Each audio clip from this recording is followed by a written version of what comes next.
الله وبركاته مرة ثانية من قناتكم المفضلة والمختارة، قناة تن وأحداث الشوط الثاني. زي ما شفنا وتابعنا مع بعض، انتهى الشوط الأول بالتعادل 1-1. تقدم بداية عمر جابر لنادي الزمالك في الدقيقة 25 بكرة روعة الروعة على يمين شريف إكرامي، ثم تعادل عبد الله السعيد في الدقيقة الثالثة من الوقت بدل الضائع للنادي الأهلي بضربة جزاء حطها حقنة بنج جميلة جميلة جميلة على شمال أحمد الشناوي. الشوط الثاني ولم يحدث أي تغيير على أرض الملعب سوى التغيير الاضطراري اللي خرج فيه علي جبر ونزل محمد كوفي لنادي الزمالك. عندي سر مهم قوي هقوله لحضراتكم دلوقتي كانفراد، وبعدين هعرض لكم لقطاته بعد نهاية المباراة وفي الاستوديو التحليلي. خليكم معايا هقول لكم حالا السر. ضربة الجزاء اللي سددها كهربا وصدها باقتدار شريف إكرامي، لما احتسبت ضربة الجزاء وراح كهربا يمسك الكرة، فريرا قام واتنطط على الخط وزعق وجاب حمادة طلبة وقال له ما تخلوهوش يشوط، وجري والحكم الرابع منعه من نزول الملعب، ولكن كهربا كان أخد الكرة وحطها ثم حطها بره. عشان كده يبقى فريرا براءة من اللي أنا قلته إن ما كانش يجب عليه إنه يخلي كهربا يشوط الكرة دي بعد الكرة اللي سددها بشكل يعني في جماليات زيادة عن اللزوم في مباراة النجم الساحلي. اللقطة دي اللي أنا قلتها دلوقتي هعرضها لكم بمجرد عودتنا بإذن الله في استوديو قناة تن حصريا. ضربة حرة مباشرة النادي الأهلي يلعبها حسام لصبري، عرضية معدية وهوبا وبره، لكن رمضان صبحي بدأ يظهر في الكادر. رمضان صبحي اختفى نص ساعة أو تزيد، ولكن بدأ يظهر في الكادر وتسبب في ضربة الجزاء المؤثرة جدا والفاصلة جدا في سير المباراة في شوطها الثاني. ضربة مرمى لصالح أحمد الشناوي. بدأت كاميرات المخرج البرتغالي تروح ناحية المجيدين. اللقطة اللي فاتت كان أحد المجيدين في الربع ساعة الأخيرة من الشوط الأول رمضان صبحي. طويلة وعالية من كوفي، ارتقاء مرة تانية على وسط الملعب، تدخل وضربة حرة غير مباشرة لصالح النادي الأهلي على محمد كوفي. طويلة وعميقة ياخدها مليك إيفونا، عايز يحط جسمه لكن يطلع على طول دويدار على وسط الملعب مرة تانية ناحية اليمين أحمد توفيق، ومليك إيفونا يشنكله. ضربة حرة مباشرة لنادي الزمالك من ناحية اليمين. 45 دقيقة من نار، 45 دقيقة ستشهد كفاح رهيب على أرضية الملعب. الزمالك الحلم الكبير ياخد البطولة الثالثة والثلاثة من غريمه التقليدي. الأهلي بيحلم ببطولة يبتدي بيها موسم في منتهى القوة. ملك إيفونا يزق كورته لكن مقطوعة على وسط الملعب مرة تانية. حسام عاشور يلم كورته كده بهدوء وثقة كبيرة قوي. حسام غالي ماشي، أرضية تروح لإيفونا، حطها لوليد سليمان، طويلة أطول من اللازم وتبقى سهلة في متناول الحارس أحمد الشناوي. الأهلي يبادي الشوط الثاني بثقة، لكن المهم الكرة اللي تخش المرمى، هو ده الموضوع. شريف إكرامي في اليمين للمتألق جدا عمر جابر، انطلاقة روعة من عمر جابر في اليمين، عايز يعدي عرضية عالية الناحية الثانية، اللمة وباسم مرسي، لكن تدخل في منتهى القوة من وليد سليمان اللي بدأ يخش المباراة. وليد سليمان معروف رجع مرة تانية في الشمال، وأتصور ربما كهربا يروح الناحية التانية. هنشوف دلوقتي. معروف هو اللي بيلعب على أحمد فتحي بعد ما كان كهربا هو اللي ملازم لأحمد فتحي. على وسط الملعب حسام عاشور، والزمالك زي ما بدأ الشوط الأول كله متراجع في وسط ملعبه. نقلة والتانية حسام غالي عايز يلعب واحدة طويلة جميلة جدا في الشمال. صبري رحيل عايز يعدي صبري، بقت على يمينه، حطها صغيره وانتوا مع ما مشيتش مع رمضان صبحي، ما مشيتش. كان عايز يمشي كده وانتوا، لكن ما مشيتش الكرة مع عبد الله السعيد ورمضان. ترجع لمحمد كوفي طويله وعاليه على وسط الملعب، ارتقاء لرامي ربيعه، لمسه حسام عاشور، اي حاجه تروح لكهربا اللي بيلعب كمان في الشمال. يبقى هنا عندنا الجبهه الشمال فيها كهربا وفيها معروف يوسف، فيها الاثنين تطول من كهربا. يبقى هنا هنشوف الزمالك مايل اكتر ناحيه الشمال، لان الشمال بقى فيها حماده طلبه وفيها محمود كهربا وفيها معروف يوسف. انطلاقه من وسط الملعب، سام غالي طويله لملك ايفونا الوحيد اللي يعتمد عليه في هذه الكرات الطوليه. وادي فتحي عرضيه خطيره خطيره، عايز يسندها رمضان صبحي لعبد الله السعيد، ما مشيتش مع حذاء الجزمه، ما مشيتش. لكن الارض ايه؟ سجاده، بتلعب على سجاده حرير حرير. حسام غالي طويله مره تانية وخطيره المره دي، وليد سليمان وايه؟ وليد سليمان وايه ضربه جزاء وانذار. انذار لمين؟ يا نهار ابيض، يا نهار ابيض يا كوفي. اتقلبت الغداره، اتقلبت الغداره. كره القدم قلبت وشها التاني على نادي الزمالك بعد ما كانت فاتحه دراعاتها بالكامل. يعملها وليد سليمان اللي لسه داخل في الشغلانه، ولسه بقول دخل اللعبه. اتعملت له روعه الروعه من المعلم حسام غالي، وكوفي يخش كده بشكل غير احترافي. وليد سليمان يضحك عليه وياخد من رجليه ضربة جزاء. يا عيني على الجمال، يا عيني على الحلاوة، يا عيني على الطعامة. هل عبد الله سعيد اللي يشوط، ولا وليد سليمان اللي يشوط، ولا حسام عاشور اللي يشوط؟ هنشوف. لكن المباراة قلبت، المباراة قلبت يا جماعة. كرة القدم غدارة زي السواق الدوارة، ما تقدرش تقف على جنب أبدا. الزمالك كان متقدم واحد وجات له ضربة جزاء، كهربا أصر رغم عدم رغبة مديره الفني على التسديد، اتحطت في ايد الحارس. يتعادل الأهلي بضربة جزاء في الوقت الضائع في الشوط الأول، وياخد ضربة جزاء في الدقيقة 52. مين اللي هيشوط؟ عبد الله السعيد. هو هل هي فكرة ذكية؟ هنشوف. عبد الله السعيد هل نفس الزاوية؟ هل هيغير الزاوية؟ خد نفسك من مناخيرك وطلع من بقك وارحم بقلبك، وهوبا يا عيني عليك. يخرب عقلك يا راجل، ده انت اعصابك ميتة يا ابني، ده انت واخد حقنة بنج ولا مورفين. حلوة حلوة حلوة حلوة.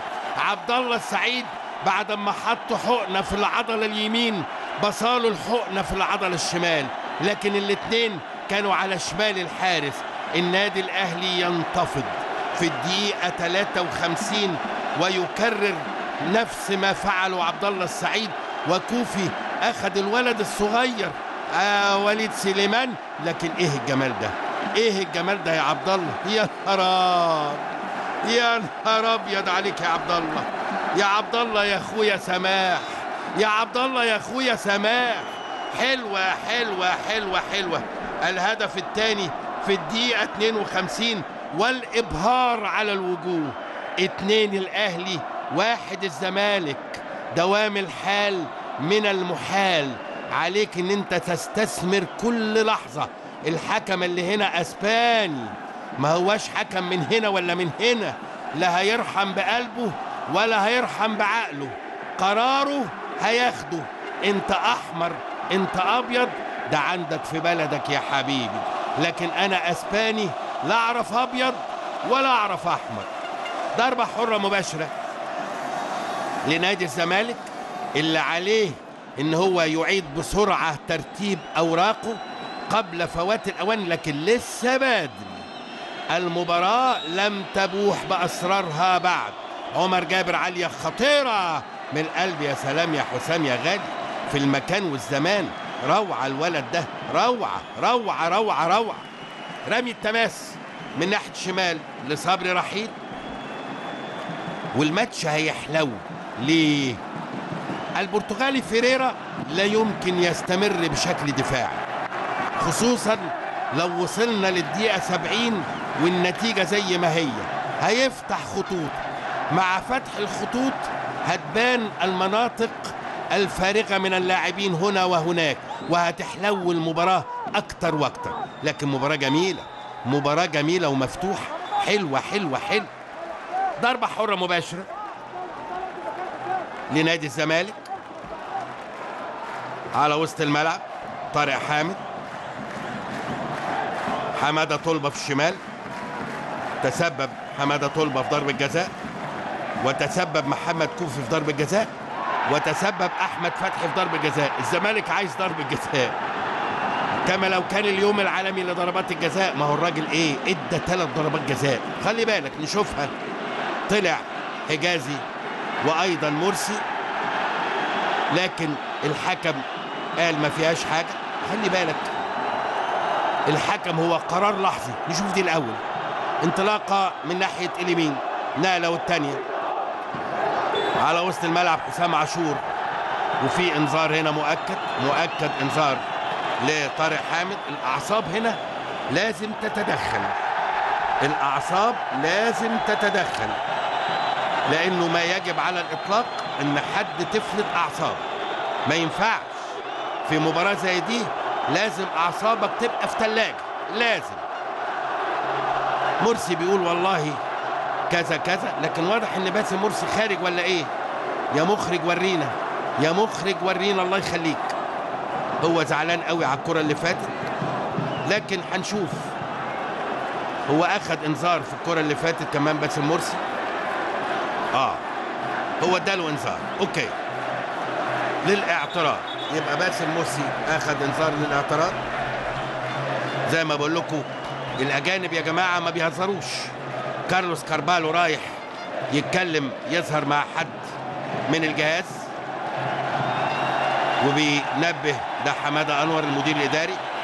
يبدو ان هو برضو اعترض عليه بقوه، اخذ قرار باخراجه بره الملعب. ده حماده انور المدير الاداري المحترم الحقيقه لنادي الزمالك. ضربه حره مباشره على مسافه 34 متر من مرمى احمد الشناوي. العبها وليد سليمان بشماله، وادي طارق حامد اللي اخذ انذار ايضا. وادي عرضيه خطيره لكن بالبوكس على طول برافو الشناوي. ترتد مره ثانيه وشوطه اي كلام، وضربه مرمى لصالح نادي الزمالك. مباراه حلوه وقويه فيها 3 أهداف حتى الان، وضربه جزاء ضائعه لنادي الزمالك باقدام كهربا. كمان مهم قوي ان كهربا ينسى الحكايه دي تماما ويفكر في الملعب، وينسى ان هو ضيع ضربه جزاء. ضربه مرمى طويله وعالي، رامي يردها على وسط الملعب. حسام عاشور. بصوا الزمالك يا جماعه بدا يخش فين بقى. ادي اللي انا بقول عليه، في 5 دلوقتي في وسط ملعب النادي الاهلي. هل السلاح ده هيبقى مع ولا ضد نادي الزمالك؟ هنشوف. كوفي يلعب وش رجله طويله وعاليه، يلعبها باسم مرسي. برافو يا باسم، في اتجاه المتألق عمر جابر. يا ولد يا لعيب، لعيب كبير. رمضان خش لجوه. رمضان يا ولد يا لعيب. حسام عاشور بالعقل قوي. نقله والثانيه وليد سليمان اللي دخل اللعبه صغيره في الشمال. رمضان عايز يعدي بسرعته، اتلم عليه 3، بقت صعبه جدا. برافو زمالك، عامل شغل دفاعي كويس. لكن رمضان مره ثانيه. حسام عاشور. رمضان مره ثالثه عايز يعدي، حطها صغيره. نقله ثانيه عبد الله سعيد. نقله والثانيه خطيره. يا نهار ابيض، يا نهار ابيض. حلوه. الاهلي بدا يتماسك بقوه، وبدا يهدد مرمى الزمالك بقوه. الثقه بتصنع كل حاجه. لما تقدم بهدف بدات الثقه تزيد، بدا النقل باقتدار يزيد. في تغيير هيحصل. مؤمن زكريا انا شايف رقم 8. التغيير هيتم، هنشوف. ده مؤمن زكريا وده رمضان صبحي. رمضان صبحي هيخرج، تغيير مفاجئ بالنسبه لنا الحقيقه، وهينزل مؤمن زكريا رقم 8. هنشوف ولا في حد تاني. قال له استنى شويه. القرار ايه؟ وليد سليمان. اوكي خلاص، وليد سليمان مقبوله. هو اشتكى، واضح وليد سليمان اشتكى، ويبقى كده مؤمن زكريا رقم 8. لان انا قلت صعبة تبقى رمضان، لانه رمضان مهما كان عنده انطلاقات وابداعات في اوقات مهمات. نزل مؤمن زكريا في الدقيقة 60 وخرج وليد سليمان بعد ما تسبب في ضربة جزاء هامة جدا، عشان كده بيتلقى التهنئة من الجميع. اشتكى لأنه من فترة ما بيلعبش، لعب 60 دقيقة بمنتهى القوة الحقيقة وتسبب في ضربة جزاء. وادي معروف يوسف كمان خرج، ونزل الحاوي أيمن حفني. أيمن حفني يبقى هنا تغيير وهنا تغيير. طويلة خطيرة منتهى الخطورة، يا نهار أبيض يا نهار أبيض، منتهى الخطورة منتهى الخطورة. أيمن حفني أتصور سيصنع الفارق في أداء نادي الزمالك. عمر جابر يلم كورته على يمينه، أحمد توفيق. أحمد توفيق عايز يلعبها صغيرة في اتجاه عمر جابر، ترجع له مرة تانية. لازم الزمالك يمسك أعصابه، لو مسك أعصابه هيأدي بشكل أفضل بكتير جدا. دويدار يرجع للشناوي. دويدار مرة تانية في الشمال، كان ضاغط إيفونا على أمل أي خطأ. وسط الملعب طارق حامد. طارق حامد على يمينه مرة تانية أحمد توفيق لطارق. في تحركات كتيرة من نادي الزمالك دلوقتي في التلت الهجومي. شايفين كام تيشيرت أبيض؟ وادي واحدة أهي، وادي واحدة أهي طويلة، لكن يا ولد يا لعيب أحمد فتحي على طول يطير الكورة تروح في الشمال. طارق حامد، محمد كوفي، استلام. الزمالك اتنقل دلوقتي في نص ملعب الاهلي. كاميرا قدام حضراتكم، ما كناش بنشوف هذا العدد في نص ملعب النادي الاهلي. هو سلاح ذو حدين، ممكن يبقى سلاح رائع هجومي وممكن يبقى سلاح صعب جدا دفاعي. انطلاقه رمضان صبحي يحط جسمه مع احمد توفيق، الاثنين شباب، اثنين صغيرين اللي عندهم قدره على الالتحام والجري الكتير. ايمن حفني في اول لمسه. ايمن حفني عايز يعدي، حط جسمه. صبري رحيل، برافو يا صبري، ويلم كورته ويسقط يا ولد يا لعيب لرمضان صبحي.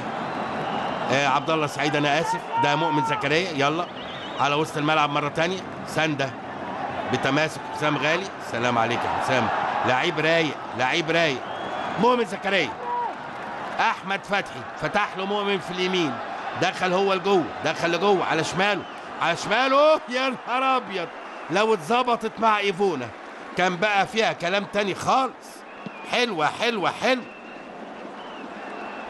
طويله في اتجاه باسم مرسي لكن مقطوعه.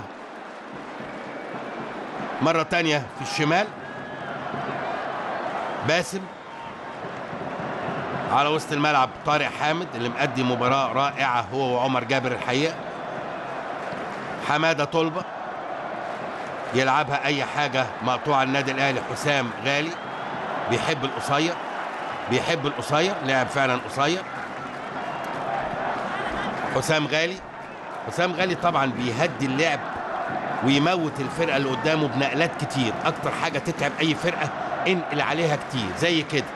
دي طريقه اداء حسام غالي باستمرار. على وسط الملعب 3-4 نقلات والنادي الاهلي ماسك كوره في وسط الملعب. احمد فتحي في اليمين يلعبها صغيره لمؤمن زكريا، لاحمد فتحي مره تانية، نقله والتانية يلعب مؤمن لورا، يرجع لورا مره تانية. مؤمن عايز ينقل، نقل صغير، 3-4 نقلات حلوين جدا، يا سلام. لكن النقله الاخيره مش حلوه، تتقطع لحسام عاشور مره تانية. والزمالك بيحاول يستخلص الكوره. كل ده قيمته الوحيده ان هو ينرفز لاعيبه الزمالك، لكن ملوش قيمه على مرمى الزمالك مؤكد. حسام غالي، رامي ربيعه، متاسف حجازي، يرجع لشريف اكرامي، طويله وعاليه. رمضان وفي ظهره احمد توفيق، الاثنين اقوياء جدا. حسام غالي يلعب الطويله اللي هو عايزها في اتجاه ايفونا. يا سلام يا دويدار يا لعيب، حلوه قوي قوي قوي، استخلاص روعه من دويدار. ترجع لدويدار مره ثانيه، عايز ينطلق مع المهاجمين وفعلا انطلق للامام دويدار. ناحيه شمال ايمن حفني عايز يعدي، يلم كورته مره ثانيه مضغوط عليه، لكن هو لعيب كبير بيعرف يحتفظ بكورته ويتشنكل، وضربه حره مباشره لنادي الزمالك من ناحيه الشمال. خلي بالك ان حسام عاشور عنده انذار. ضربه حره مباشره من ناحيه الشمال، وادي تغيير ايضا لنادي الزمالك، ده التغيير الثالث والاخير. محمد ابراهيم هيطلع وهينزل مصطفى فتحي احد المنقذين لنادي الزمالك في الفتره الاخيره. ضربه حره مباشره لنادي الزمالك من ناحيه الشمال، تتلعب صغيره. حماده طلبه بيمينه عاليه، لكن حجازي على طول. الكور العاليه في وجود رامي ربيعه وحجازي بتبقى صعبه شويه. حلوه جدا حلوه جدا، لكن يا سلام شريف اكرامي على طول اطول من اللازم. شريف اكرامي تمريره ببطن رجله حلوه قوي طارق حامد، لكن شريف اكرامي يتدخل. كوفي في الشمال، حماده طلبه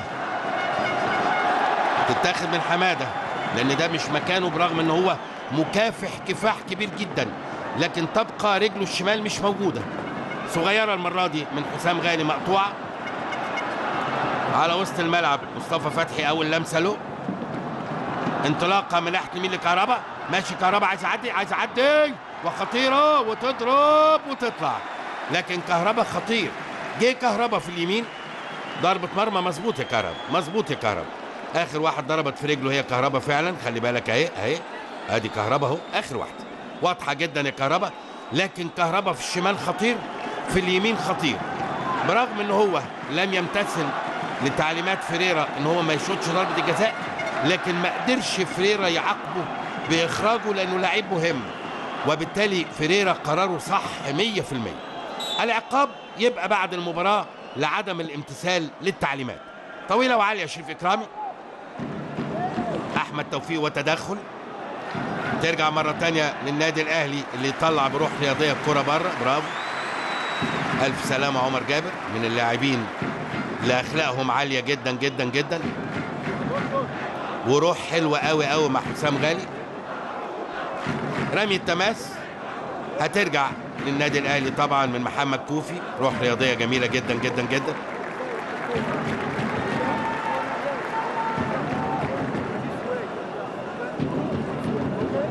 انطوي، جون انطوي هينزل مكان مين؟ جون انطوي، هنشوف. النادي الاهلي ولمسه مؤمن زكريا، مؤمن يحطها في الشمال، خطيره خطيره خطيره خطيره خطيره، وهوبا والهدف. يا نهار ابيض يا نهار ابيض يا مؤمن يا زكريا، يا نهار ابيض يا مؤمن يا زكريا. الزملكاويه بتقول له مش كنا على الحلوه والمره متعهدين؟ ليه تنسى بالمره؟ عشره بقالها سنين. حلوه يا مؤمن يا زكريا. 3-1 3-1. انتفض المارد الاحمر، والدقيقه 68 3-1.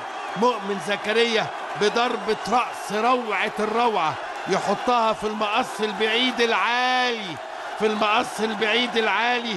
مؤمن زكريا، يا على الجمال، يا على الحلاوه. بص رمضان، بص رمضان، وادي الشناوي، وادي مره تانيه مؤمن زكريا. ارحم يا مؤمن، ارحم يا مؤمن. حلوه حلوه حلوه حلوه، يا عيني يا عيني يا جمالها يا دلالها. 3-1 النادي الاهلي. شوفوا الكوره، شوفوا الكوره وقسوتها، شوفوا الكوره وقسوتها. نادي الزمالك متقدم 1، جات له ضربه جزاء يبقى 2، يضيعها كهربا، يتعادل الاهلي يا ابو عبد الله السعيد، يخش عبد الله السعيد في الشوط الثاني يجيب جون. ومؤمن زكريا اللي ما عندوش قلب، اللي ما عندوش قلب، في الدقيقه 68 يجيب الهدف الثالث. 3-1. ايه الليله دي؟ ايه الليله الغريبه دي؟ يا نهار ابيض. حسام غالي المعلم، المعلم حسام غالي بيعمل كل اللي هو عايزه في وسط الملعب. فعلا لعيب يساوي تقله ذهب. هو اللي ادى الثقه الكبير قوي قوي قوي قوي ده للنادي الاهلي النهارده، مع تألقات وابداعات البعض في النادي الاهلي، في مقدمتهم من وجهة نظري عبد الله السعيد ورمضان صبحي. اما اسدين قصر النيل ربيعه وحجازي قافلين الميه والنور. بص النادي الاهلي خلي بالك بيعمل ايه دلوقتي، بيحاول يموت الكوره عشان يسحب الزمالك اكتر لقدام ويلدغ هو الناحيه الثانيه. لكن مباراه جميله وبديعه، مباراه في حب مصر، مباراه في حب مصر، حاجه جميله جميله جميله ومشرفه للغايه. سلوكيات روعه الروعه للجماهير، عايزينها تبقى كوبي هنا في مصر، تبقى كوبي هنا في مصر ان شاء الله. لازم يا رجاله، لازم يا شبابنا الحلو، لازم تدونا الصوره الحلوه دي لمصرنا الجميله هنا في الاستادات اللي موجوده في مصر، وترجع الجماهير مره تانيه بشكلها روعه الروعه، روعه الروعه. انطلاقه من ناحيه اليمين، احمد فتحي يلعبها صغيره لمؤمن زكريا، عايز يعدي لكن يا ولد يا لعيب يتدخل بشكل روعه الروعه. وانطلاقه كالعاده من عمر جابر طويله في الشمال، استلام لباسم، باسم عايز يعدي ومعاه ربيعه تطول منه بشنكله، وضربه حره مباشره لصالح نادي الزمالك من ناحيه الشمال. مباراه بقت قويه جدا وسريعه جدا، واتقلبت المباراه في تلت ساعه. ضربه حره مباشره لنادي الزمالك، الدقيقه 71، 3 النادي الاهلي 1 نادي الزمالك. تقدم عمر جابر في الدقيقه 25 للزمالك، تعادل عبد الله سعيد في الوقت بدل ضايع من الشوط الاول، اضاف عبد الله سعيد في الدقيقه 52، ثم مؤمن زكريا في الدقيقه 68. لسه المباراه لم تبوح بكل اسرارها، وهوبا سهله من باسم مرسي في ايد شريف اكرام.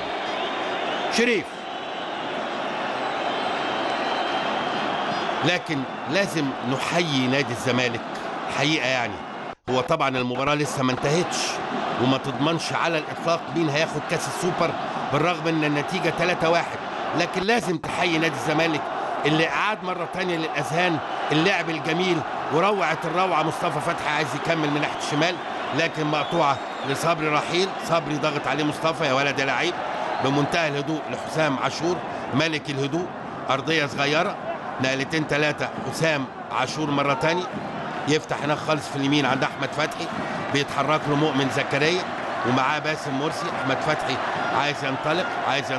عايز ينطلق يلعبها صغيره، 3-4 نقلات للنادي الاهلي في منتهى الاتقان، لكن المره دي النقله اطول او اصغر من اللازم، تبقى ضربه مرمى لصالح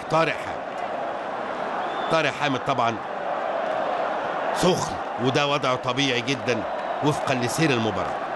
تسقيطه طويله وحلوه في اتجاه كهربا،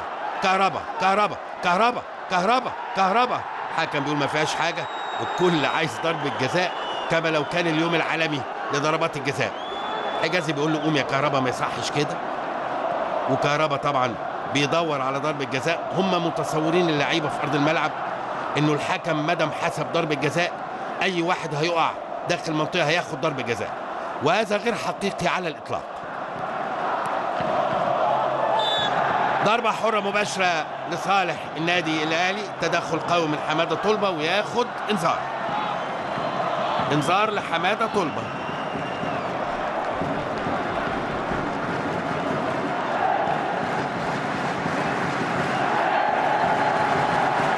ادي الكره اللي فاتت، وادي كهربا عايز يعدي وتدخل حجازي. طب انا وجهه نظري ما فيهاش اي حاجه على الاطلاق.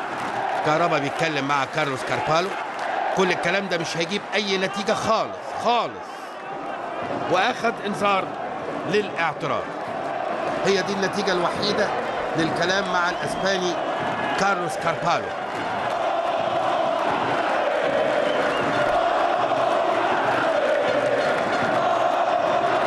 ضربة حرة مباشرة لصالح النادي الأهلي،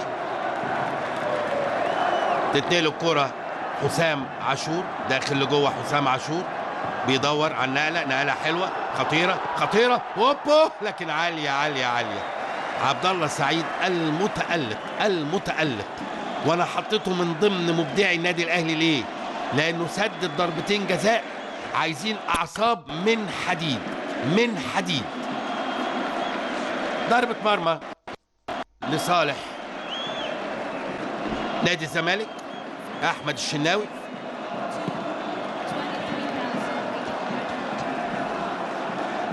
حجازي، ضربة حرة مباشرة على كهربا. لازم كهربا يحتفظ بأعصابه، لسه ربع ساعة، كل حاجة فيها ممكنة، لكن لو خرج أعصابك ما قدرتش تتحكم فيها، اعرف ان ما عندكش اي فرصة لأي حاجة. طويلة في اليمين، احمد فتحي، رمضان صبحي، 3-4 نقلات. النادي الاهلي بيسحب لعيبة الزمالك. سلام يا حسام يا غالي، يا سلام يا غالي يا ابن الغالي. صبري، حسام غالي مرة تانية. النادي الاهلي عايز يستعرض، لكن برافو الزمالك، قطعها 10-10. كوفي صغيرة قوي وخطيرة جدا، مقطوعة بضربة حرة مباشرة لصالح طارق حامد. مؤمن زكريا الحقيقة بهدفه الثالث ده قتل المباراة بشكل كبير. نقلتين 3 لكن ما يلحقهاش عبد الله السعيد، تروح لعمر جابر اللي دخل دلوقتي في قلب الملعب. ايمن حفني صاحب المهارات والقدرات يا ولد لعيب. عمر جابر عايز يفوتها في اتجاه باسم مرسي، لكن حجازي قاريها بشماله، طويلة اطول من اللازم. محمد كوفي يلعب كرة طويلة مرة تانية، لكن في الزمان والمكان الغالي ابن الغالي حسام غالي. طويلة مقطوعة، احمد توفيق ترجع مرة تانية لكوفي، استلام من كوفي على وسط الملعب. لعيب برضو كبير قوي كوفي يا جماعة. ده ايفونا، انا اسف ايفونا حسام غالي.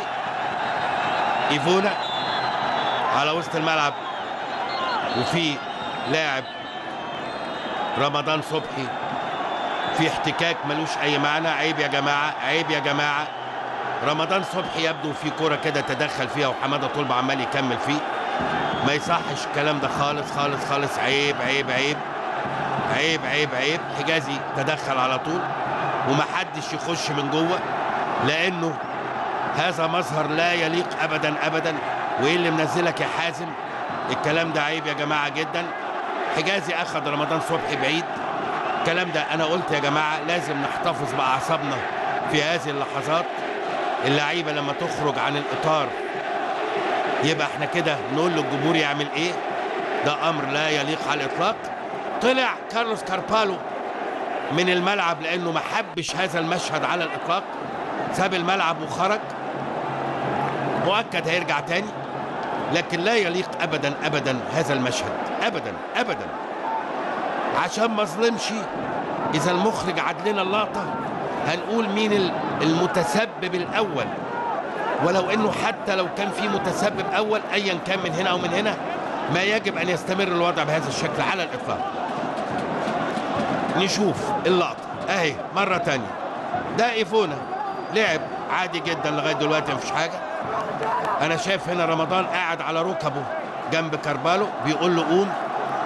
تدخل لاعب من نادي الزمالك وحصل الاحتكاك. معناه ايه مانيش عارف. حماده طلبه متعصب زياده، وحسين السيد بيقول له خلاص بقى عيب، مالكش دعوه انت. يبدو ان هم اصدقاء لانه سمح له انه يمسكه من التيشيرت بتاعه.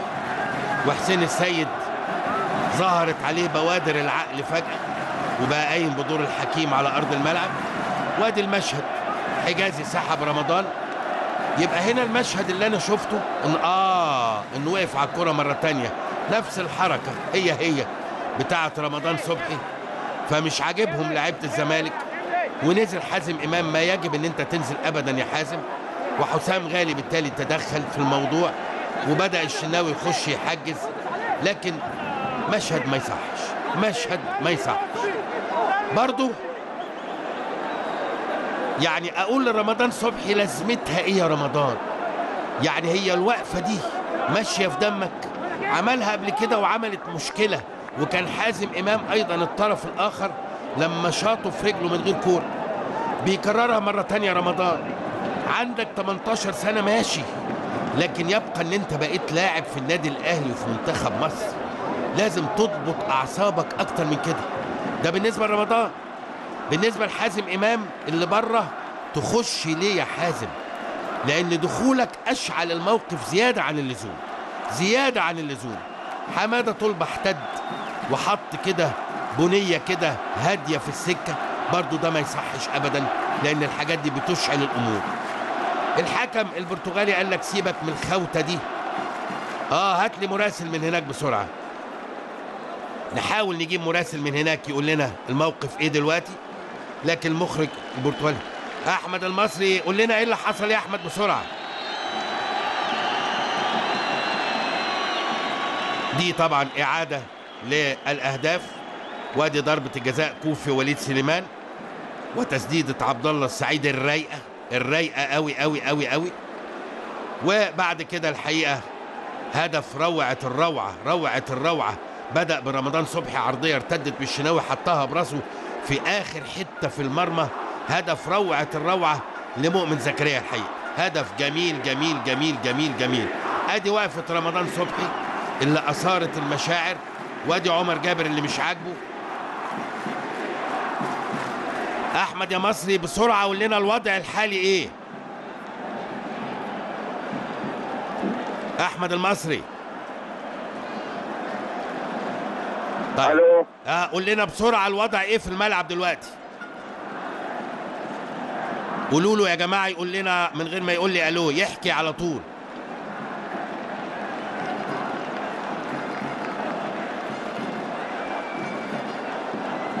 طيب لغايه لما يخش علينا مره تانية يا احمد، خلينا نتابع اللقطات المخزنه لدى المخرج البرتغالي لهذا اللقاء. حابين نعرف ايه اللي في الملعب دلوقتي. قول يا احمد اتفضل، ايه الوضع دلوقتي؟ تحياتي لك كابتن مدحت شلبي، وتحياتي لكل متابعي ومشاهدي التلفزيون في كل مكان. هي مباراه سوبر في كل شيء حتى جاءت الدقيقه 77 عندما قام اللاعب رمضان صبحي بعمل لعبه استعراضيه يعني في وسط ملعب الزمالك. انقلب الحال تماما، لاعبي الزمالك اتجهت الى اللاعب في محاوله للهجوم على اللاعب، لكن لاعبي الزمالك سواء اللاعبين الكبار باسم مرسي حازم امام ولاعبي الاهلي قاموا بتهدئه اللاعبين الصغار بالفعل وقاموا باحتواء الموقف. اللاعب نفسه كان خارج الكابتن عبد العزيز عبد الشافي، يعني بيقول له انت عملت ليه كده؟ اللاعب بيقول له انا مش عارف غصب عني. جميل في الموضوع بالفعل ان اللاعبين الكبار من كل فريق قاموا بتهدئه اللاعبين في ارض الملعب. الموضوع في المقصوره مختلف تماما. يمكن سياده المستشار مرتضى منصور قام في نفس الوقت وطالب من الجهاز الفني وطالب من بريرا ان هو يسحب لاعيبته بعيد عن لاعبي النادي الاهلي، ما يحصلش اي احتكاك. يعني كان منظر جميل بالفعل، وسياده المستشار بيطلب من لعيبته بيقول لهم ابعدوا، خدوا الماتش مصر يلعبوا عشان خاطر مصر، ويمكن صوته كان واضح بالفعل بالفعل في المقصوره. وهو حتى الان بيحاول ان هو يهدي الجميع في الملعب. طبعا كابتن سمير عدلي منسق المباراه صاحب حسام عاشور وعمر جابر كابتن الفريق اللي داخل غرفه حكم المباراه الثاني، يعني من الواضح ان هو القى لهم تعليمات واكراموا بتقديم اعتذار للحكم. الامور هاديه تماما، يمكن عكس ما الناس متخيله الموضوع كان هادي تماما. اللعيبه الكبار كانوا بيعاملوا ببعض وبيحاولوا يبعدوا بعض عن مناطق الاحتكاك. شكرا يا احمد، اشكرك يا احمد، شكرا جزيلا. اذا زي ما احنا شفنا الصوره، الموقف توتر بدون داعي لما رمضان صبحي وقف على الكوره وتدخل لاعبو الزمالك. مش عاجبهم طبعا هذا الموقف. انا شايف كمان جون انطوي بيسخن دلوقتي. وفي نفس الوقت الحقيقه يعني انا بشكر المستشار مرتضى منصور رئيس نادي الزمالك اللي قام زي ما سمعنا من احمد المصري وزعق للاعيبته علشان يبعدوا عن لعيبه النادي الاهلي تماما. وهذا موقف من رجل مسؤول، هذا موقف من رجل مسؤول. وطلع الكابتن هنا والكابتن هنا الى غرفه الحكم كارلوس كاربالو، اعتذروا له ومن ثم قبل الاعتذار وعاد الى ارض الملعب. حكم روعه، حكم روعه وتصرف روعه. عمر جابر الكابتن وحسام عاشور الكابتن سلموا على بعض، سلموا على الحكم قبل الاعتذار، نزل الى ارض الملعب إذا درس جديد، درس جديد من حكم كبير، درس جديد من حكم كبير. خلي بالك هو ما حسبش فاول على رمضان صبحي لما وقف على الكورة، لكن بنعتبرها نوع من أنواع الإهانة، الإهانة الكروية. لمسة يد لصالح نادي الأهلي من ناحية الشمال، لمسة يد على عمر جابر. توترت المباراة بدون داعي، لكن خلينا نقول إن المباراة في مجملها ماشية بروح رياضية عالية جدا جدا جدا. وكمان الكابتن عبد العزيز عبد الشافي لما يقول لرمضان صبحي عملت ليه كده، قال له مش عارف غصب عني. 18 سنة بس لازم تاخد بالك يا رمضان، لازم تاخد بالك. انطلاقة لنادي الزمالك لما ضربة حرة مباشرة على قوس منطقة ال 18 على أحمد حجاز. طبعا العداد اللي قدامنا ده خلاص ما بقاش بيعد معانا، لما هتوصل للدقيقة 90 هنشوف الحكم هيعمل ايه، لكن خلينا نعد من دلوقتي مع بعض في حدود 13 دقيقة. جون أنطوي هينزل وهنشوف مين اللي طالع حالا دلوقتي. جون أنطوي هينزل ورمضان. برافو برافو برافو الكابتن عبد العزيز عبد الشافي. يا سلام، بناخد دروس النهارده يا جماعه، والله بناخد دروس النهارده. روعه من الكابتن زيزو انه غير رمضان صبحي رغم تألقه الرائع، لكن طلعه لانه ما كان يجب ان هو يعمل الحركه اياها دي، ونزل جون أنطوي رقم 3. وبكده يبقى الكابتن زيزو هيلعب بإيفونا وأنطوي. الكرة دي تفصل وتفرق قوي لو دخلت داخل وهوبا، لكن برضه هي يا باسم في ايد شريف إكرامي، هي في ايد شريف إكرامي في نفس المكان اللي هو واقف فيه تماما. كنت افضل في الكرة دي ايمن حفني، الشمال بتبقى قاسية جدا على الحراس. على وسط الملعب طويلة وعالي، كوفي، حسام غالي، سلام عليك يا حسام. ترجع لمحمد كوفي مرة تانية في اليمين لمصطفى فتحي، دخل لجوه، لعيب هايل مصطفى يصنع الفارق في كثير من الأحيان. داخل مصطفى عدى، اتقفل عليه، عايز يعدي، يخش لجوه مرة تانية، بيدور على التمريرة أرضية أراها باقتدار حجازي. سلام عليك يا حجازي. نقلة والتانية في الشمال، انطلاقة للإفريقيين، عايز ينقلها ما مشيتش معاه أنطوي. أول لمسة له ما راحتش الإيفونا، تروح للمتألق عمر جابر. سلام عليك يا عمر.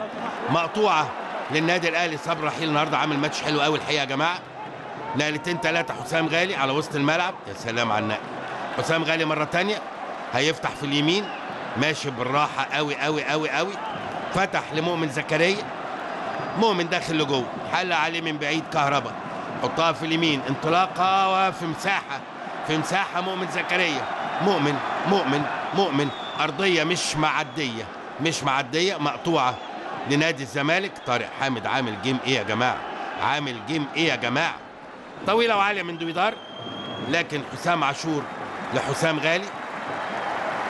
غالي يا عيني، نقلة صغيرة، والتانية في اليمين أرضية، هيلعب العرضية، والعرضية عالية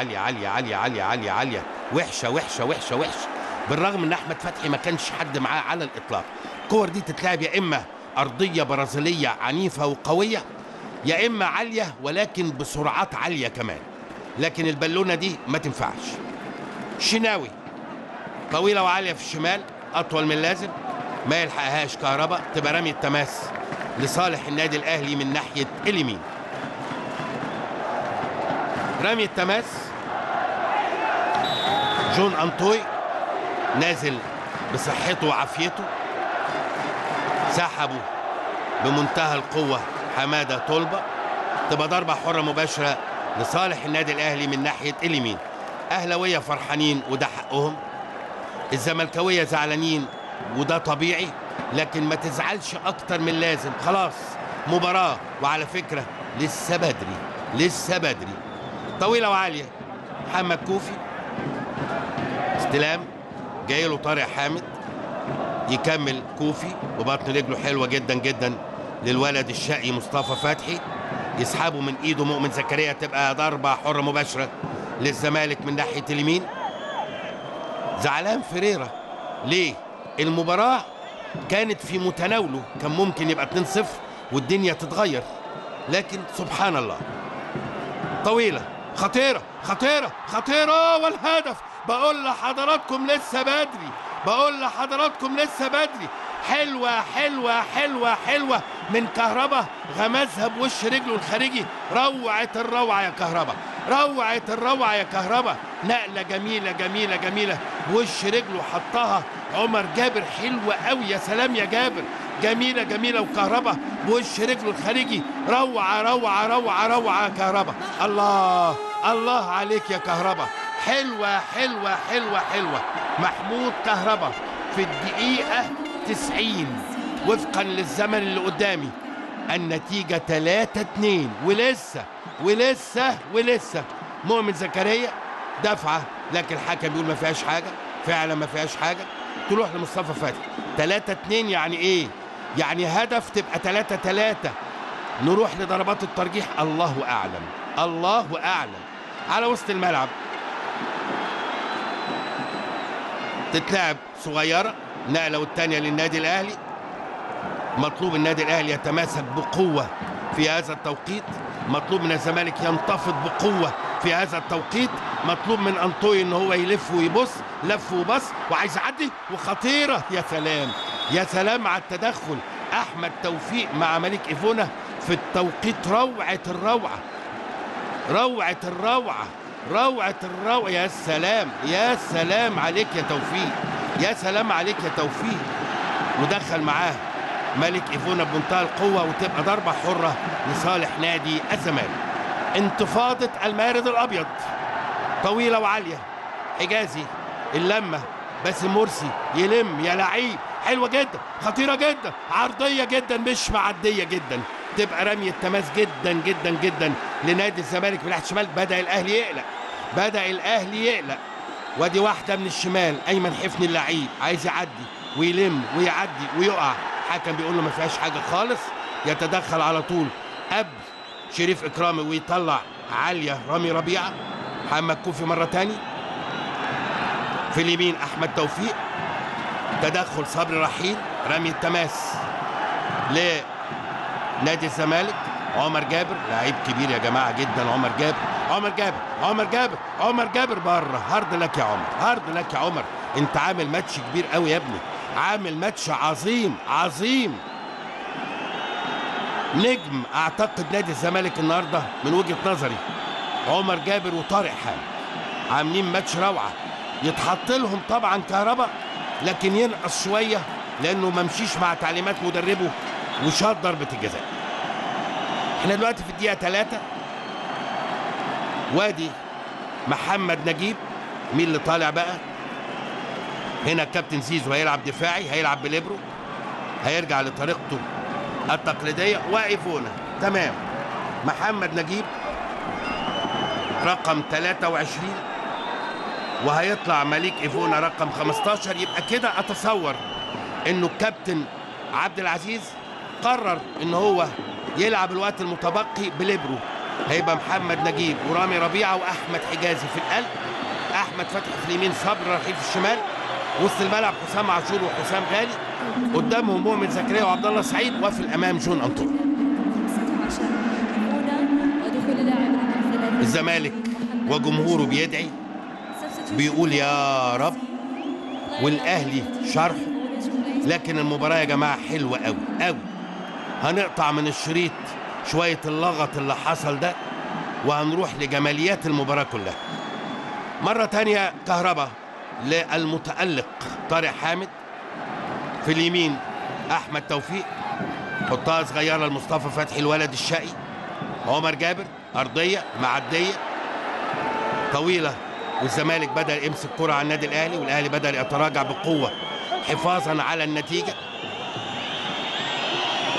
دوبيدار، حمادة طلبة، حمادة طلبة يسيبها للحاوي أيمن حفني، أيمن حفني، أيمن حفني يقع على الأرض. أيمن تتلعب الكرة صغيرة في اليمين، محاولة مرور مقطوعة للنادي الأهلي. رمي التماس للزمالك. رامي التماس نادي الزمالك طارق حامد بيلعب بروح عاليه جدا، ولد راجل راجل راجل للصبح، طويله وخطيره وخطيره، لكن يا ولد يا حجازي حط جسمه حجازي بمنتهى القوه.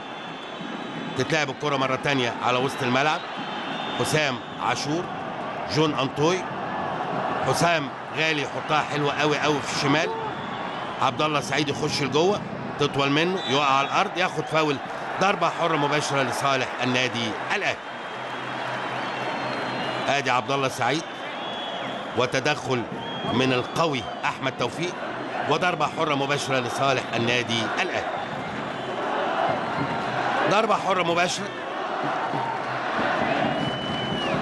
هيلعبها حسام غالي صغيره، مؤمن زكريا تطول منه، الحاجات دي ما فيهاش انتظار على الاطلاق، تروح في اليمين احمد فتحي، احمد فتحي وتسديده بره بره بره، ضربه مرمى لصالح نادي الزمالك. جماهير بتصفر 5 دقايق، ولكن احنا وقفنا حوالي 11 دقيقة.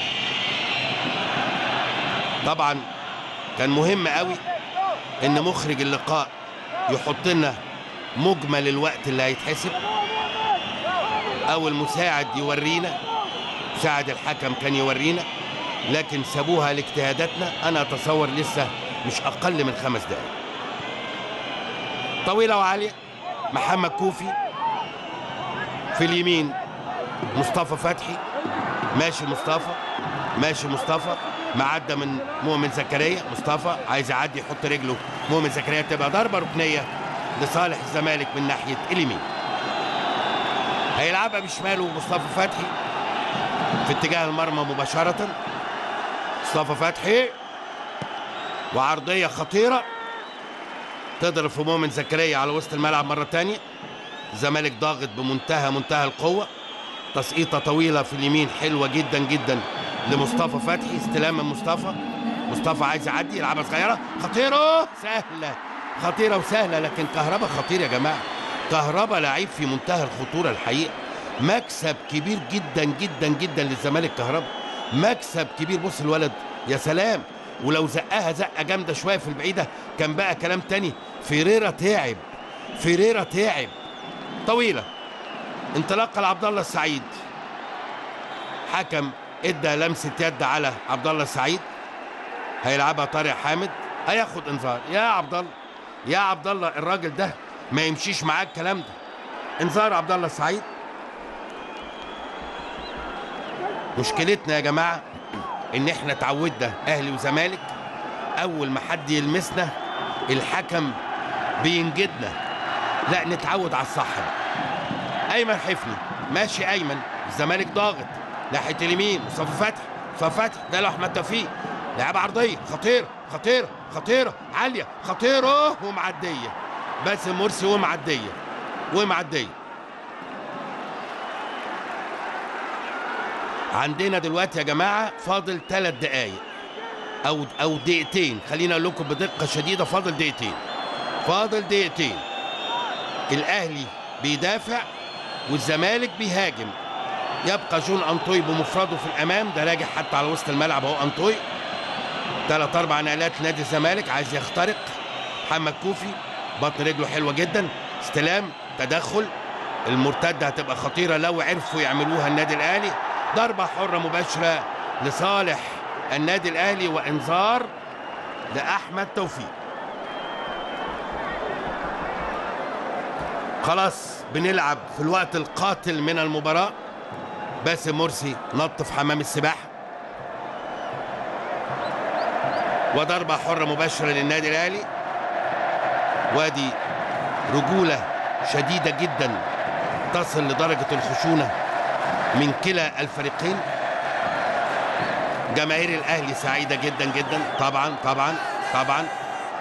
خطيرة خطيرة خطيرة خطيرة خطيرة، هوبا، يا نهار ابيض، يا نهار ابيض يا انطوي، انطوي سرق المدافعين، خلي بالك خلي بالك، ادي مؤمن وادي هوبا، يا نهار ابيض يا نهار ابيض، لو حط كده كعبه بقلشه شويه في البعيده كان بقى الهدف الرابع مؤكد مؤكد. عبد الله سعيد، عبد الله سعيد ترقيصه صغيره بشده، الحكم ما خدش باله.